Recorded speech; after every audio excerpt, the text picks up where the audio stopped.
Alright guys, I'm back again. I'm going to try to do this live on the screen. I'm back at the school. So we're looking at the practice. Hopefully if you are struggling with the practice, I can help figure some of this stuff out. Maybe. Let's find out.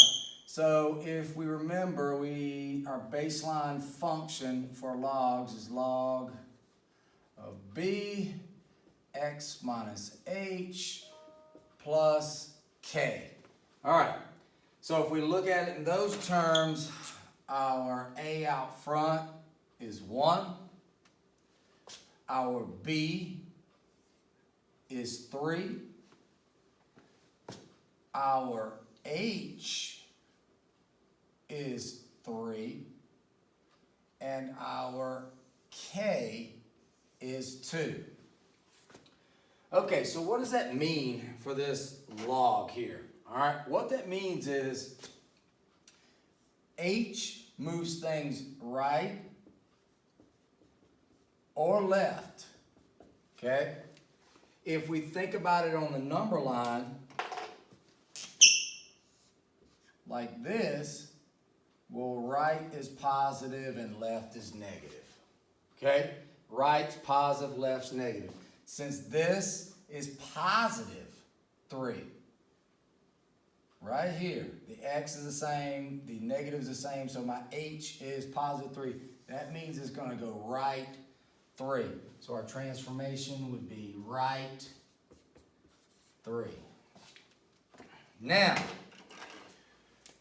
our k moves things up or down. If we think about it on the number line, up is positive, down is negative. Since this is plus and plus, k equals 2. Our 2 is positive, so it's going to go up 2. There's our next transformation, up 2. So here's really the only thing you have to remember is your baseline will always be for these logarithm functions of my vertical asymptote standard is x equal to 0, and my base point is at 1, 0. So once I find out my A, B is not that big of a deal, but my A to some degree, but more so my H and my K, these are really our transformations right now, what we got to be dealing with, okay? We're going to be transforming these two baseline points, okay? So if we think in those terms, this 1, 0 goes right 3. So 1, 2, 3 goes to 4, 0.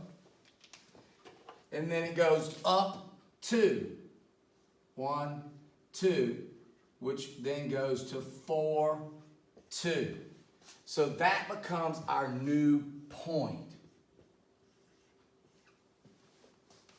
It won't matter here because our A dictates this stretches, or vertically stretches, our Y value. Since our y value here is 0, it doesn't matter what is multiplied by. It's simply going to be 0 no matter what. So that's not going to change anything. So now we've manipulated, we've moved our point, or our baseline point, to 4, 2. What else happens? Well, our asymptote, our vertical asymptote, okay, I'll just click out, even though I don't know why that would do that, but whatever. We've been in my class before. Vertical asymptote moves to the right 3. So this asymptote will go over 3. 1, 2, 3. And that will become our new asymptote, which is at x equal to 3.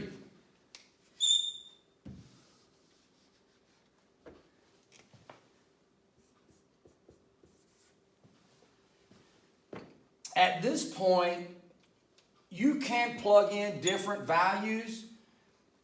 I mean, you can plug in anything you want to do, but these are the main things that you really need to grasp on as far as how that's going to work. Our front value is positive, so it's positive. Our domain goes from left to right. So it should go boom, boom, boom. It starts at X values, which means it's going to go from 3 to infinity. Our range goes from bottom to top and is our Y values.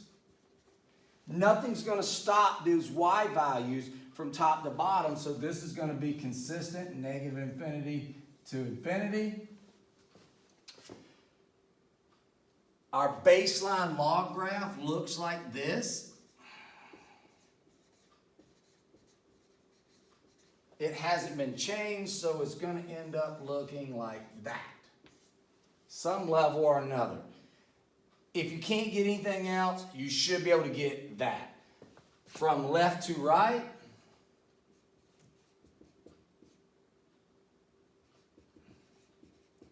it is increasing. And that's that.